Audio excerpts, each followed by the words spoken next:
Dahulu sosok pahlawan yang satu ini merupakan figur yang ditakuti penjajah Belanda.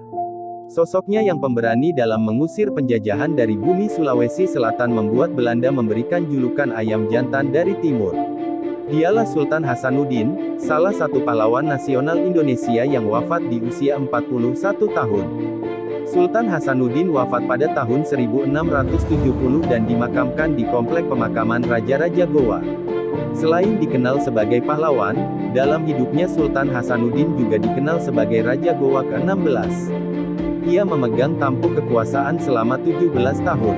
Sultan Hasanuddin yang lahir pada tahun 1629 merupakan salah satu Raja Goa yang terkenal keberaniannya mengusir Belanda dari bumi Sulawesi Selatan. Selain makam Hasanuddin, di komplek makam ini juga terdapat makam-makam Raja Goa lainnya.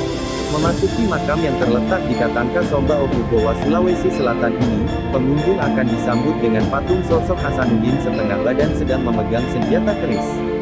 Di sebelah kiri depan komplek pemakaman terdapat sebuah batu tomanurung atau disebut juga batu palantikan sebagai tempat pelantikan Raja-Raja Goa. Makam Sultan Hasanuddin sendiri berbentuk tingkat dengan dua kayu nisan di bagian atas makam. Pada makam Sultan Hasanuddin terdapat tulisan yang berisi antara lain tahun kelahiran serta tanggal wafat Hasanuddin yakni tanggal 12 Juni tahun 1670. Selain makam Hasanuddin, di komplek makam ini juga terdapat makam-makam Raja Goa lainnya. Salah satunya makam Sultan Alauddin, raja yang mengembangkan agama Islam pertama di Kerajaan Goa.